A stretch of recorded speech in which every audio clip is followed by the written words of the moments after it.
नमस्कार बच्चों, हमारी जो हमने कल पाठ छोड़ा था उससे आगे हम पाठ पढ़ रहे हैं। आज जो तारीख है, दिनांक है, वो है 4 सितंबर।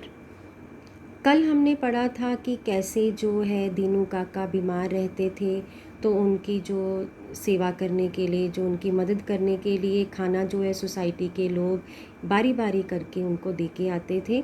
तो एक दिन जब एक बच्चा जो है उनको खाना देने गया तो उसने देखा कि एक जो सेठ था वो उन्हें धमका रहा था कि मेरा जो आपने किराया नहीं दिया उसकी वजह से आप जो है मेरा घर खाली करके चले जाओ।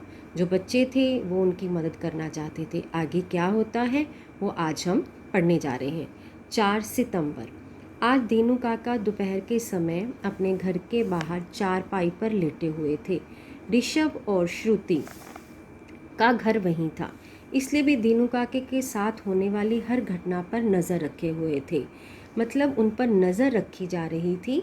नज़र इसलिए रखी जा रही थी कि किसी ना किसी बहाने से हम उनकी किस प्रकार मदद करें, सहायता करें, ताकि जो दीनू काका के ऊपर जो उनका जो तनाव है वो उसको कम कर सकें बच्चे। तभी वह सेठ अपनी कार से वहाँ आया। उसने अपने फ्लैट का एक छोटा सा कमरा दीनू काका को दिया हुआ था।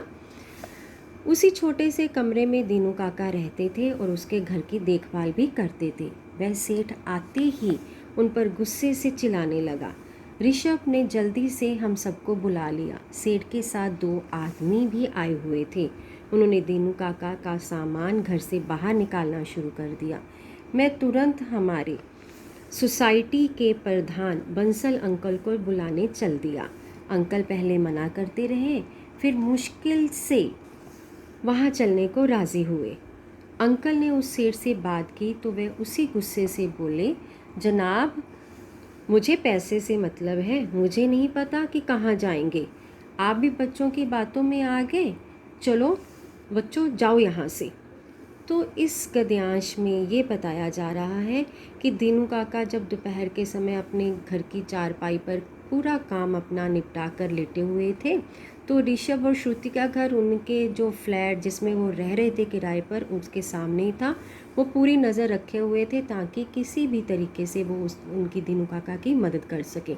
इतने में जो एक सेठ जो जिनके किराए पर वो रहते थे वो गुस्से से चिल्लाता हुआ आया और उसके साथ ही 2 आदमी थे जो आते ही उन्होंने जो दीनू काका का जो सामान था वो बाहर फेंकना शुरू कर दिया। बच्चे जो है उनकी मदद करना चाहते थे लेकिन छोटे थे, तो वो जो सेठ है जो धमका रहा था जिसके साथ 2 आदमी भी आए हुए थे, बच्चे तो उससे मुकाबला कर नहीं सकते थे। तो बच्चों ने क्या किया, समझदारी दिखाई। उन्होंने सोसाइटी के जो प्रधान थे, कौन से प्रधान, बंसल अंकल, तो उनको बुला लिया ताकि वो उनकी सहायता कर सके।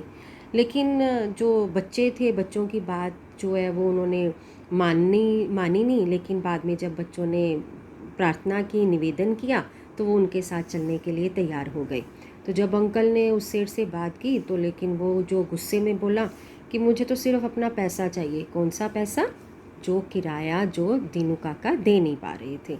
उसने ये भी परवाह नहीं की कि ये बुज़ुर्ग जो है, जो बूढ़ा आदमी है, जो कि मदद देने के लायक ही नहीं है, मदद चाहिए उसे, तो वो कहाँ जाएंगे। उसने बिल्कुल उसकी तरफ, बच्चों की तरफ या बंसल अंकल की तरफ ध्यान ही नहीं दिया, उनकी बातों की तरफ।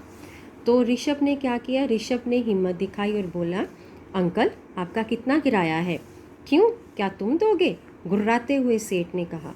घुर्राते का अर्थ होता है कठोर, बड़ी ऊंची आवाज़ में बोलना, कर्कश ध्वनि में बोलना। अगर संभव हुआ तो कोशिश करेंगे, लेकिन आप हमारे दीनू काका को घर से ना निकालो, निशी बोली। अंकल प्लीज़, देखो ना ये कितने बूढ़े हैं और इनका तो कोई भी नहीं है। ये हमारे बगीचे की कितनी अच्छी देखभाल करते हैं। मैंने भी निशी का साथ दिया। तभी पास पड़ोसी एकत्रित होने लगे। एकत्रित का अर्थ होता है इकट्ठे होने लगे, लेकिन किसी ने कुछ नहीं कहा।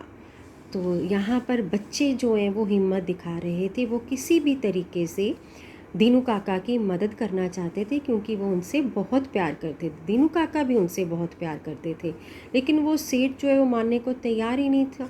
उसको चाहिए थे सिर्फ पैसे, तो वो बच्चों की बात सुनने को तैयार नहीं था। तो ऋषभ जो है, जो एक लड़का था उस टोली में, उसने पूछा कि आपका किराया कितना है। तो जब बच्चे ने ये पूछा तो सेठ को लगा कि ये बच्चे हैं, ये कैसे दे सकते हैं किराया। तो क्या कहता है कि तुम दोगे क्या किराया। तो वो जो बच्चा है वो कहता है कि अगर कोशिश करेंगे तो दे सकते हैं हम किराया। तो बच्चों ने कहा कि देखो, उन्होंने ये भी विनती की कि ये दीनू काका जो बहुत बूढ़े हैं, इनके पास कोई भी नहीं है इनका, वो हमारी सोसाइटी की, हमारे पेड़ पौधों की कितनी अच्छी देखभाल करते हैं, लेकिन उस सेठ के ऊपर किसी भी बात का कोई असर नहीं हुआ था।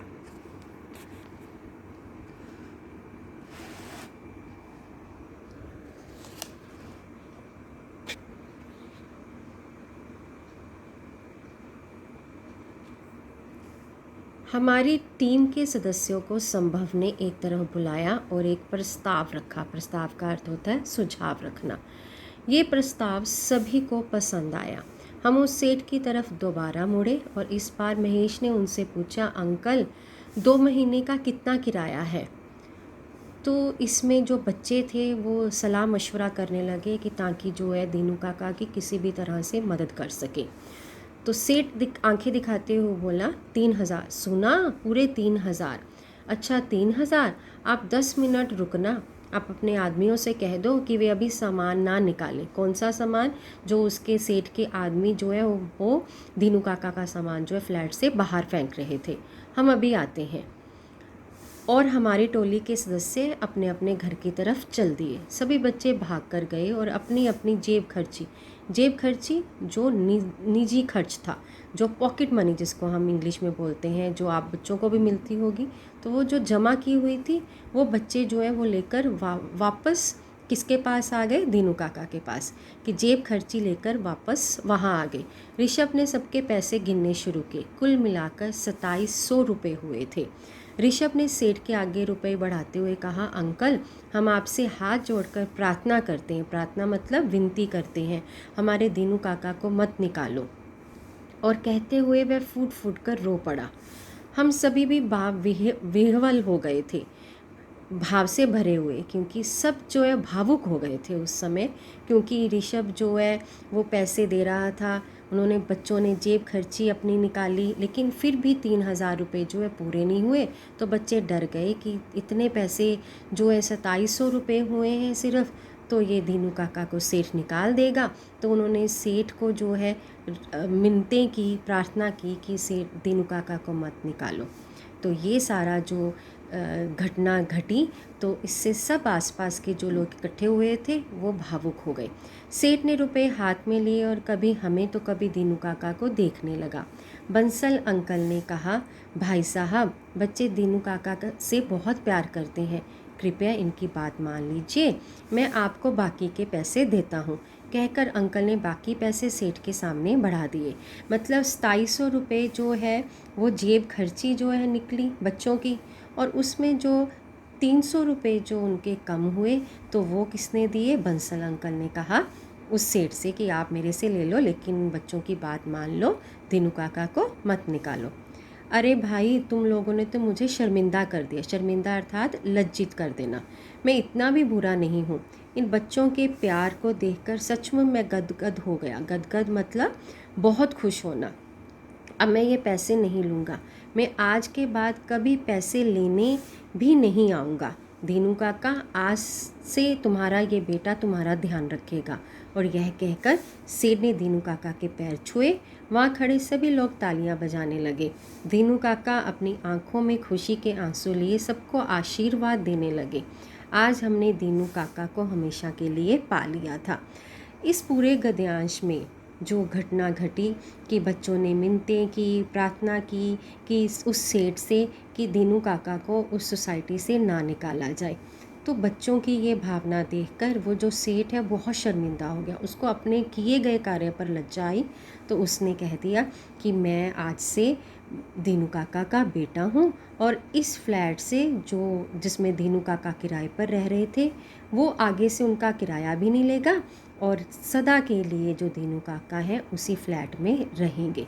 तो दीनू काका ने अपनी खुशी के आंसू से, जो उनके खुशी के आंसू निकल रहे थे, उन्होंने सबको आशीर्वाद दिया और दीनू काका हमेशा के लिए वहीं रहने के लिए तैयार हो गए। तो इस तरह हमें पता चला है कि जो दीनू काका थे वो सबके मन को भाते थे, सब उनसे प्यार करते थे, दीनू काका उनसे प्यार, बच्चों से प्यार करते थे। तो जो बुज़ुर्ग होते हैं एक घनी पेड़ के छाँव की तरह होते हैं, जो हमारे जीवन के लिए बहुत महत्वपूर्ण रखते हैं। हमें उन्हें प्यार से रखना चाहिए और हमेशा इज़्ज़त देनी चाहिए।